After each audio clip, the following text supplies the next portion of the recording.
Wow, saudaraku yang kasih dalam Tuhan, sebuah kebanggaan dapat menghadirkan kembali ibadah wanita sebelum para wanita bisa berkumpul lagi, ya kan? Kita buat pemanasannya dulu.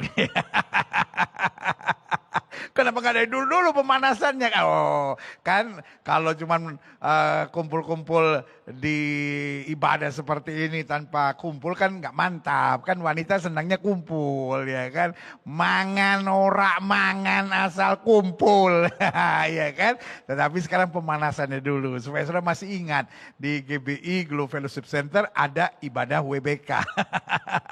WBK singkatan wanita bagi Kristus, bukan wanita banyak kostum. Iya kan? Nah, di pada wanita ini izinkan saya share tentang wanita dan rumah tangga. Saya percaya wanita tidak bisa dipisahkan dari keluarganya. Matius pasal 15 ayat 22 sampai 28. Maka datanglah seorang perempuan Kanaan dari daerah itu dan berseru, "Kasihanilah aku ya Tuhan anak Daud, karena anakku perempuan kerasukan setan dan sangat menderita." Wanita ini adalah wanita Kanaan. Jadi saudaraku yang kasih dalam Tuhan, orang Kanaan dan orang Yahudi tidak bisa dekat. Karena waktu bangsa Israel masuk, menghalaukan orang-orang Kanaan. Jadi wanita ini bisa saja punya kepahitan. Tetapi itulah seorang wanita. Dia akan terobos apapun demi anak-anaknya. Demi keluarganya. Wih. Kalau kita baca dalam Alkitab, seorang perwira di Kapernaum datang kepada Yesus. Karena hambanya sakit. Lihat ya. Laki-laki bukan berarti nggak peduli sama keluarga. Laki-laki tetap harus bertanggung jawab untuk keluarga, I know. Tapi laki-laki banyak harus berjuang untuk pekerjaannya, untuk karirnya, untuk masa depannya. Yang memang tujuan akhirnya juga untuk keluarganya.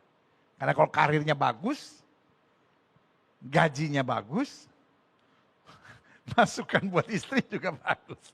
Jadi jangan ibu-ibu, oh lu cuma karir aja, cuma kerjaan aja. Ya kalau kerjaannya bagus kan, ngalirnya juga bagus. Ya tapi kerjaannya bagus, ngalirnya gak bagus. Nah itu lain cerita. Itu namanya ngaco, ya kan. Tapi gini nih, yang hari ini saya mau share, ibu ini seharusnya gak berhubungan dengan orang Israel. Dia seorang perempuan Kanaan. Tapi karena anaknya kerasukan setan dan sangat menderita, and she knows. Yesus sanggup. Dia terobos aturan apapun. Itu menunjukkan naluri seorang wanita adalah keluarga. Tapi berhubung dunia modern sekarang, maka naluri wanita sudah terpecah-pecah. Ada yang juga harus cari uang. Kalau memang dia cari uang dan dia tahu, the end of the day untuk tetap membahagiakan keluarganya, gak apa-apa. Tapi ada yang akhirnya peduli setan sama keluarganya, yang penting pokoknya kerjaan saya. Bahkan tidak sedikit yang akhirnya punya selingkuhan di pekerjaannya. Cuma laki-laki yang selingkuh. No, saya pendeta, saya ketemu banyak orang, so saya tahu what's the real world. Tidak sedikit wanita yang menjadikan karir adalah segala-galanya. Keluarga sampingan. Ini namanya orang Manado bilang tabobale. Orang Belanda bilang the wereld staat op zijn kop. Dunia sudah berjalan di atas kepala. Akibat dunia modern. Ada wanita-wanita yang sudah gak fokus lagi pada keluarganya. Dia fokus pada Instagram. Karena Instagram sekarang menawarkan barang-barang murahan, saudara. Cerita tentang kekayaan orang, Si ini beli ini, si ini beli ini. Akhirnya dia juga tertarik, pengen beli ini, pengen beli ini. Nah sekarang yang tawarkan kekayaan masuk penjara. Lu pengen laki lu masuk penjara. Ngaco lu. Boleh nggak Bu? Sebagai hamba Tuhan nih, as your pastor. Wanita di Gereja Bethel Indonesia, Glow Fellowship Center secara khusus. Jangan ada yang ikut program-program kampungan. Ikut program yang mendidik. Jangan jual beli tas. Si ini pakai barang ini, si ini pakai barang ini. Lalu ada mau ikut-ikut. Aduh, memuakan. Wanita sedang kehilangan marwahnya untuk menjadi pribadi yang dahsyat dalam keluarga. Kalau akhirnya kau bergaya hidup hedon, awalnya cuma nonton seru, loh, apa yang kau tonton lama-lama akan menguasai jiwamu, akan menguasai alam bawah sadarmu. Loh iya dong, kita tonton apa yang baik buat kita, iya kan? Jangan ambil paku lalu cuma iseng kok, saya juga gak suka paku kok. Cuma saya iseng-iseng, rontok lu punya usus. Iya kan? Karena tontonan juga adalah makanan.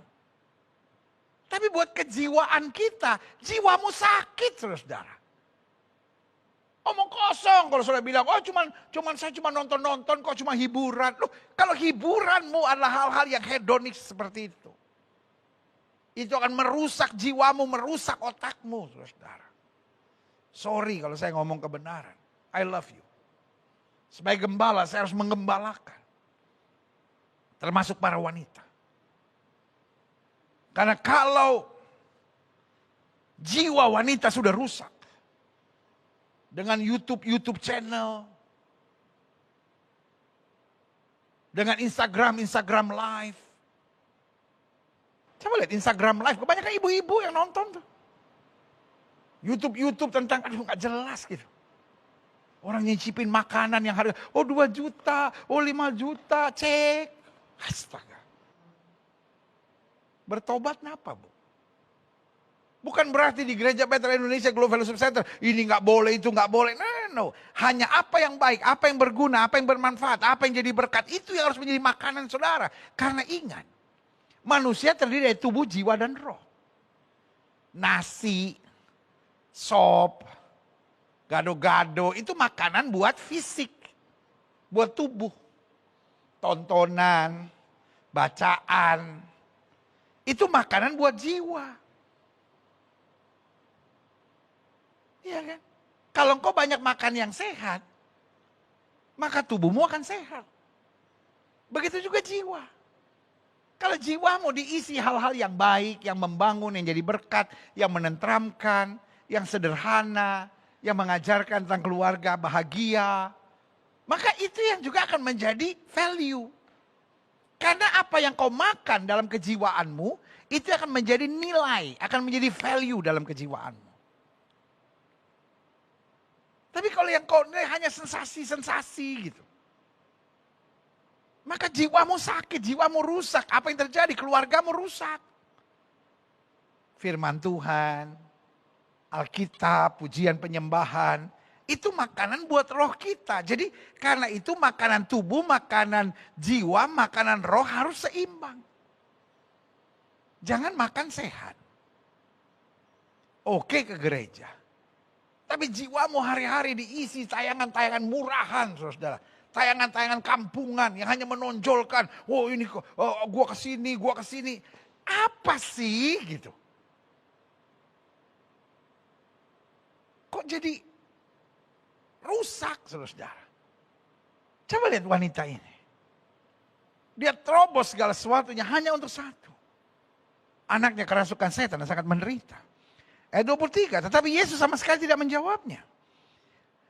Lalu murid-murid datang dan meminta kepada Yesus, ia pergi, ia mengikuti kita dengan berteriak-teriak. Jawab Yesus, aku diutus hanya kepada domba-domba yang hilang dari umat Israel. Saudaraku yang kasih dalam Tuhan, wanita ini dalam kondisi sangat dilukai, sangat disakiti, sangat direndahkan. Bayangkan, Yesus sama sekali tidak menjawabnya. Ya kan? Dan kemudian apa yang terjadi? Murid-muridnya berkata usir. Tiba-tiba Yesus berkata, aku hanya diutus untuk domba yang hilang dari umat Israel. Tapi perempuan itu mendekat dan menyembah dia sambil berkata, Tuhan tolonglah aku. Wanita ini stabil jiwanya. Gak gampang tersinggung, gak gampang kecewa, gak gampang sakit hati, gak gampang menyerah. Gak gampang baperan, gak gampang mikir-mikir yang aneh-aneh. Dia pokoknya mendekat kepada Yesus, menyembah dan berkata, Tuhan tolonglah aku. Ada hal yang badai yang lebih menyakitkan, tapi Yesus menjawab, tidak patut mengambil roti yang disediakan bagi anak-anak dan melemparkannya kepada anjing. Kalimat ini sebetulnya Yesus tujukan bukan kepada wanita ini. Tapi kepada orang-orang Yahudi, orang-orang Farisi yang ada di sekitar situ. Yang merasa orang Kanaan itu seperti anjing yang selalu akan kembali kepada muntahnya. Tiba-tiba apa yang terjadi? Kata perempuan itu, benar Tuhan, namun anjing itu makan remah-remah yang jatuh dari meja tuannya. Wow. Dengan lain kata, wanita ini punya prinsip, apapun yang Yesus kerjakan, apapun yang Yesus katakan, apapun yang Yesus izinkan terjadi selalu benar. Ayo sama-sama bilang sama saya, Yesus selalu benar. Ayo sama-sama bilang Yesus selalu benar. Ketik di live chat saudara. Ya Bu, bisa gak ketik di live chat? Wih, pendeta kayaknya ibu-ibu gak bisa banget. Ayo ketik di live chat, bilang Yesus selalu benar. Amin, amin, amin. Ayo bilang Yesus selalu benar, Yesus selalu benar. Yes, ya kan? Yesus selalu benar. Apa yang terjadi waktu wanita ini berkata, tetapi anjing juga, coba lihat di ayat yang ke-27-nya. Kata perempuan ini, benar Tuhan. Namun anjing itu makan remah-remah yang jatuh dari meja tuannya. Saudaraku, kalau Yesus memang mau menghindar dari wanita ini, Yesus akan emosi. Orang udah dibilang, enggak kok ngotot. Tetapi saya udah bilang, kalimat ini Yesus sebetulnya bukan tujukan kepada wanita itu. Tapi Yesus tujukan kepada orang banyak yang selama ini berpikir. Bahwa orang Kanaan nilainya serendah anjing, selalu akan kembali kepada muntahnya. Superioritas Jewish gitu. Karena kita orang Yahudi, orang pilihan, bangsa pilihan Tuhan. Orang Kanaan, orang terbuang. Tapi lihat ayat yang ke-28, Yesus menjelaskan rahasianya. Maka Yesus menjawab dan berkata kepada, hai ibu, besar iman. Yesus mau katakan kepada orang banyak itu, yang kau anggap selama ini nilainya serendah anjing, perempuan Kanaan. Imannya lebih besar. Bahkan dalam bagian lain dikatakan iman sebesar ini tidak pernah aku jumpai di antara orang-orang Israel sekalipun. Di antara keturunan Abraham sekalipun. Maka Yesus berkata, hai ibu besar imanmu. Jadilah kepadamu seperti yang kau kehendaki. Dan seketika itu juga anaknya sembuh. Artinya apapun yang kita imani, apapun yang kita perjuangkan, apapun yang kita jalani dengan kesungguhan, maka ada berkat Tuhan yang dahsyat yang dinyatakan. Haleluya. Klik. Saya pelajari begini. Wanita pada dasarnya punya peran yang sangat penting dalam menciptakan suasana sorga dalam keluarga. Apakah suasana keluarga kita suasana sorga? Ataukah suasana keluarga kita suasana neraka? Sorry untuk ngomong ini. Sangat bergantung dengan peran seorang wanita. Ibu, mungkin kelihatannya kalimat saya keras. Tapi kalimat ini menempatkan wanita pada porsi yang sangat penting. Jangan selalu memandangnya berbeda dan berkata, jadi kalau ada masalah saya yang salah. Bukan. Peranmu sangat menentukan. Jangan putus asa, jangan menyerah. Jangan cepat down. Karena suasana keluarga sangat ditentukan dengan peran seorang wanita. Mau kacau bagaimanapun. Tapi kalau wanita tetap bersemangat, wanita tetap beriman, pasti ada pertolongan dan rahmat Tuhan yang sempurna. Yang setuju sama saya, wanita boleh taruh tangan kananmu di dada, bilang peran saya sangat menentukan. Yes, peran saya sangat menentukan. Sudah? Ketik di live chat saudara sekarang. Peran wanita sangat menentukan. Yes. Karena itu salah satu yang iblis mau serang adalah wanita. Iblis mau buat wanita kecewa, iblis mau buat wanita putus asa, ya iblis mau buat wanita lari tinggalkan tanggung jawab. Karena peran wanita sangat menentukan. Wanita adalah penopang. Ezer, pelengkap. Klik. Selanjutnya saya pelajari. Harus dimengerti. Pada dasarnya rancangan iblis dalam sebuah keluarga yang pertama miskomunikasi. Supaya komunikasi antara orang tua dan anak, komunikasi antara suami dan istri, komunikasi dengan ipar, komunikasi dengan mertua, menantu bermasalah. Dan kalau sudah ada miskomunikasi, maka terjadi kekacauan, kepahitan, dan akhirnya saling masa bodoh. Yang kedua, rancangan iblis dalam sebuah keluarga adalah ketidakpercayaan. Karena ada banyak orang bilang cemburu bumbu cinta. No, cemburu bukan bumbu cinta. Orang cemburu bukan tanda mencintai. Orang cemburu tanda dia paranoid. Ada orang yang hidupnya cemburu terus. Dan selalu dibayang-bayangi oleh kecemburuan. Ya tapi suami saya pernah mengecewakan saya. Tapi. Saya yang kasih dalam Tuhan. Orang cemburu adalah orang yang memberi kesempatan untuk setan mengacaukan seluruhnya. Karena apa? Karena love built by trust. If you love your husband, if you love your wife, you have to trust. Ya tapi dia terserah. Kalau sudah mau tetap hidup dalam cemburu, terserah. Karena memang setan maunya begitu. Supaya dalam keluarga tidak ada ketidakpercayaan. Tidak ada rasa percaya. Karena pada dasarnya, orang ketika tidak dipercaya akan selalu merasa terjajah. Dan tidak pernah ada rumah tangga yang bahagia yang dibangun dari cemburu. Jadi kalau saudara mau silahkan tetap cemburu, silahkan. Ketidakpercayaan hanya mengundang setan masuk untuk menciptakan kekacauan dalam keluarga. Mungkin gak pernah ada terjadi percakapan yang terbuka. Tapi yang pasti, tidak ada orang nyaman dalam suasana ketidakpercayaan. Kalau engkau mau memulai keluarga dalam kebahagiaan, pastikan. Satu, komunikasi harus terbuka. Yang kedua, kepercayaan harus terjaga. Yang ketiga, jadi ingat ya, iblis maunya supaya dalam rumah tangga ada miskomunikasi. Jadi kalau udah ada miskomunikasi kita tahu nih, iblis sudah mendapat keuntungan.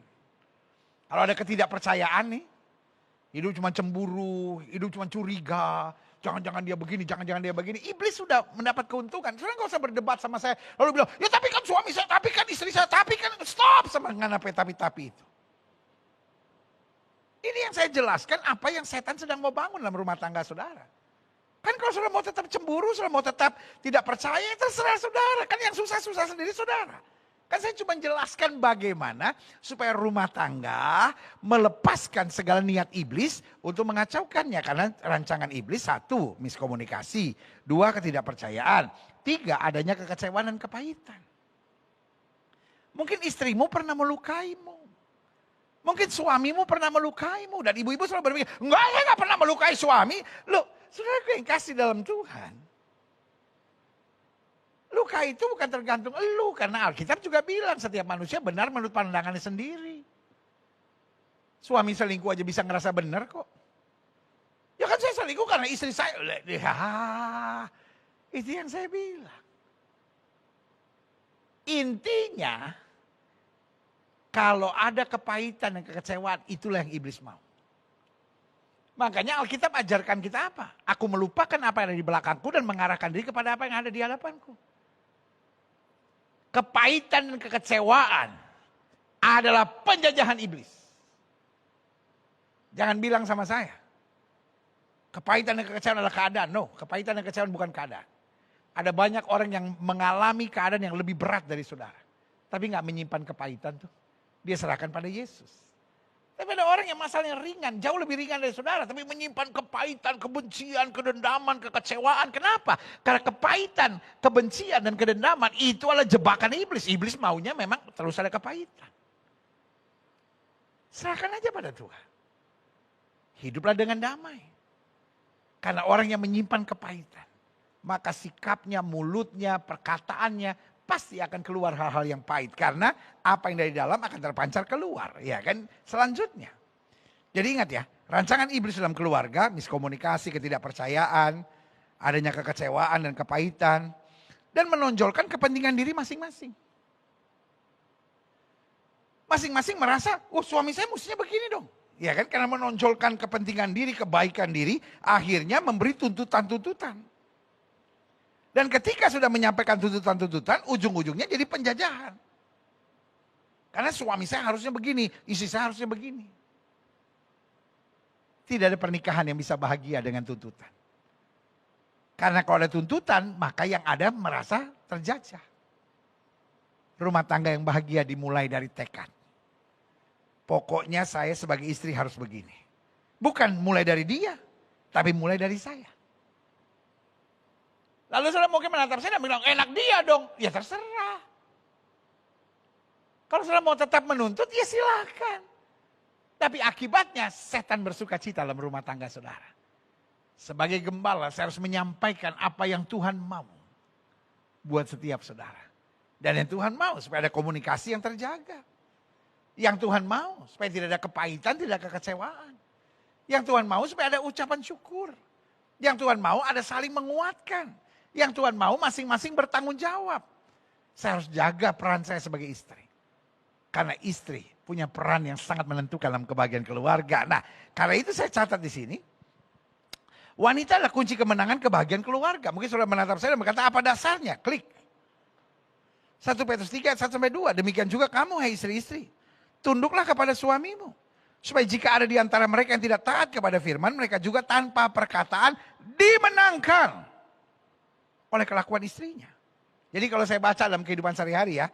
Demikian juga kamu, hai istri-istri, tunduklah kepada suamimu. Supaya jika di antara mereka ada yang ngaco, yang kacau, yang hidupnya berantakan, tidak taat pada firman, mereka juga tanpa perkataan dimenangkan oleh kelakuan istrinya. Lihat nggak? Peran istri luar biasa. Makin cerewet engkau, makin kau nggak bisa menangkan siapapun. Senjata seorang wanita bukan di mulutnya.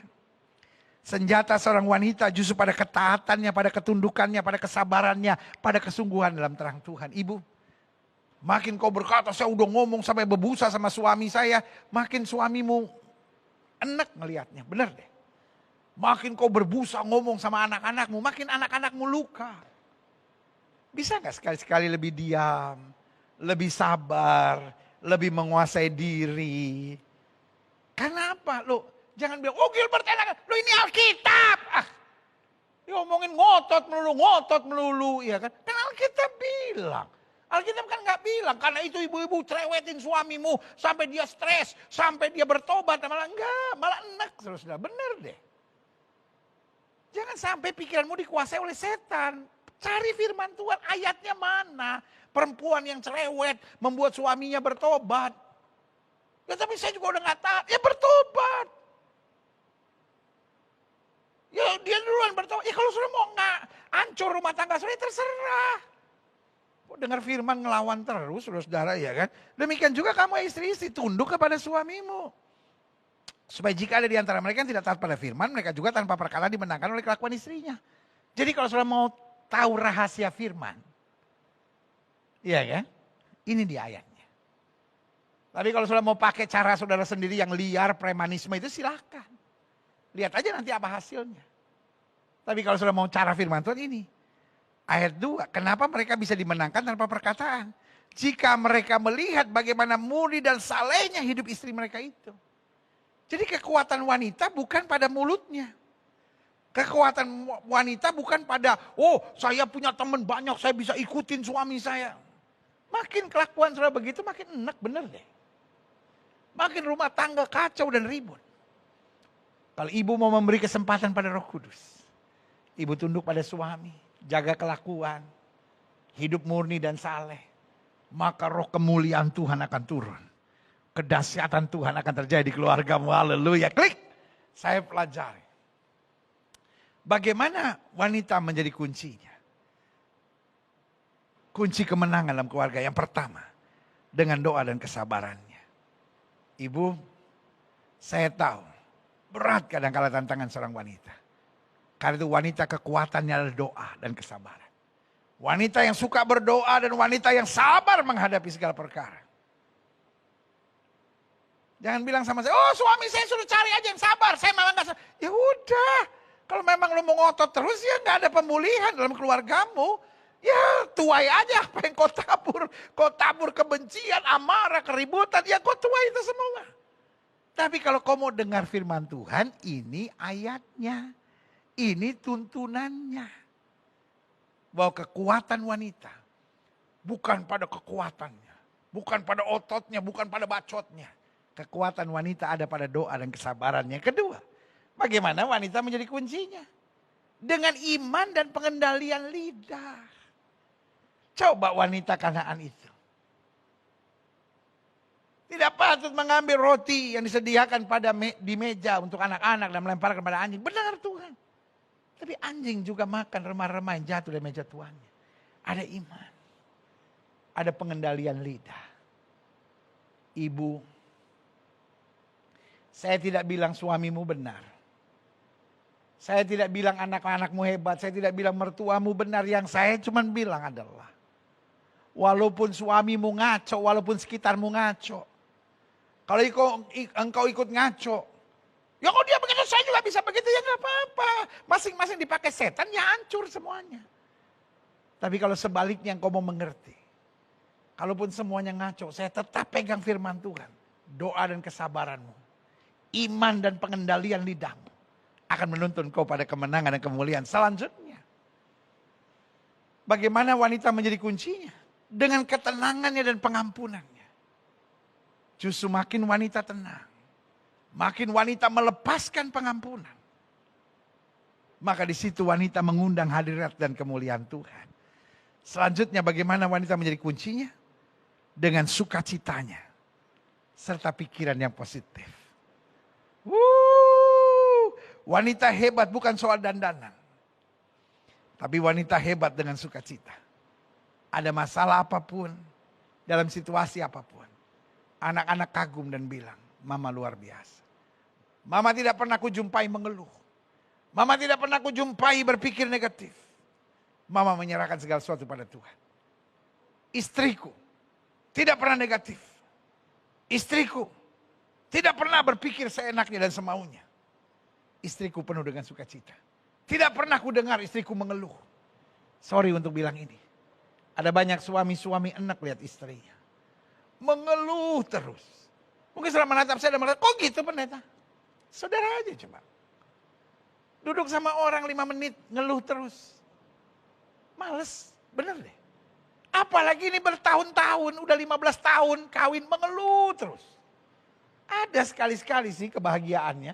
Tapi sisanya mengeluh terus, mengeluh terus, mengeluh terus. Lama-lama laki lu cepat mati, saudara. Bener deh. Sebagai hamba Allah saya mau bilang. Wanita.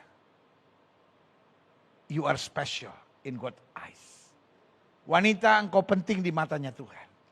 Itu sebabnya iblis mau datangkan tekanan terus menerus kekecewaan pada wanita. Supaya wanita tidak menjalankan perannya. Tapi hari ini dalam ibadah wanita bagi Kristus bersama Gereja Bethel Indonesia Global Fellowship Center. Sebagai gembala saya mengingatkan. Engkau adalah pemenang. Asal engkau mengikuti jalan-jalan firman Tuhan. Maka apa yang tidak pernah kau pikirkan itu yang Tuhan sediakan. Kita tundukkan kepala. Bapa, hari yang dahsyat, hari yang luar biasa. Firman-Mu berbicara keras, tegas, jelas buat kami. Tinggal sekarang tergantung kami apakah kami mau untuk menjalankan peran yang tidak mudah ini. Tapi dengan pertolongan Roh Kudus kami tahu kami mampu. Sehingga kami menguasai diri. Kami menjadi orang yang mengampuni. Kami jadi orang yang melupakan yang lalu. Kami jadi orang yang hidup dengan iman. Kami jadi orang yang berserah kepada Tuhan. Dan pada saat yang bersamaan. Sabar, tekun, mengasihi Tuhan. Mengandalkan Tuhan. Dan mengetahui. Kami tidak mau beri kesempatan kepada iblis. Setiap wanita yang disayang Tuhan Yesus. Izinkan saya berdoa. Kalau saudara ingin didoakan secara khusus. Karena mungkin saudara merasa gak kuat. Merasa gak mampu. Merasa gak sanggup. Taruh tangan kananmu di dada. Izinkan saya berdoa buat saudara. Pastikan hari ini. Rahmatnya, anugerahnya, kasihnya tercurah buat kita. Bapa, lihat setiap mereka yang taruh tangan kanannya di dada. Karena beban, karena persoalan, karena masalah. Karena mungkin selama ini gak bisa kontrol perkataannya. Gak bisa kontrol lidahnya, gak bisa kontrol hatinya. Penuh dengan luka, penuh dengan kepahitan. Bahkan akhirnya membalas, akhirnya banyak bersungut, banyak mengeluh. Hari ini kami dengar firman Tuhan, ya Roh Kudus. tuntun kami. Kasih-Mu menenteramkan jiwa kami, Roh-Mu mengarahkan kami. Kami mau memberi makanan buat tubuh kami yang sehat. Kami juga pada saat yang bersamaan mau memberi makanan buat jiwa kami yang bertanggung jawab. Dan kami juga mau memberi makanan buat rohani kami. Supaya kami hidup bukan lagi dengan daging tetapi dalam tuntunan roh. Terima kasih Tuhan Yesus. Terima kasih Tuhan Yesus. Biarlah firman hari ini mengarahkan kami pada kehendak Tuhan. Kami menjadi wanita yang lebih sadar akan panggilan kami. Untuk menjadi terang Tuhan di tengah keluarga kami masing-masing. Sehingga keluarga kami dapat mengalami suasana sorga. Keluarga kami dapat dipulihkan. Keluarga kami dapat melihat kemuliaan Tuhan. Dan keluarga kami dapat merasakan janji-janji Tuhan. Setiap hari. Terima kasih Tuhan Yesus. Terima kasih Tuhan Yesus. Bahkan yang sakit Tuhan sembuhkan. Segala sakit penyakit yang sedang menyerang kami tolak, kami patahkan di dalam nama Yesus. Kuatkan iman kami untuk mengimani kuasa kesembuhan itu. Terima kasih Tuhan. Terima kasih. Anugerah-Mu cukup bagi kami. Berkati ketua wanita bagi Kristus di Gereja Bethel Indonesia ini. Glow Fellowship Center. Berkati pengurusnya. Berkati aktivis-aktivisnya yang dengan semangat terus melayani bersama dengan wanita bagi Kristus ini. Tuhan pakai terus bahkan kegiatan-kegiatan sosial yang mereka rencanakan. Tuhan berkati dalam anugerah Tuhan. Terima kasih Bapak, terima kasih. Biarlah kami menopang suami kami masing-masing dalam doa. Kami menopang anak-anak kami, menantu kami, mertua kami, ipar-ipar kami, saudara-saudara kami. Sehingga lewat syafaat-syafaat yang kami naikkan, perjuangan-perjuangan iman yang kami laksanakan. Kehidupan yang berkenan di hadapan Tuhan. Kami melihat suami kami sesuai firman Tuhan katakan. Istri yang cakap, suaminya dikenal di pintu-pintu gerbang. Kami selalu membawa suasana sorga, membawa suasana damai dalam keluarga. Karena roh Tuhan di dalam kami. Terima kasih Tuhan Yesus. Di dalam nama Yesus kami berdoa. Haleluya. Haleluya. Sama-sama kita katakan amin.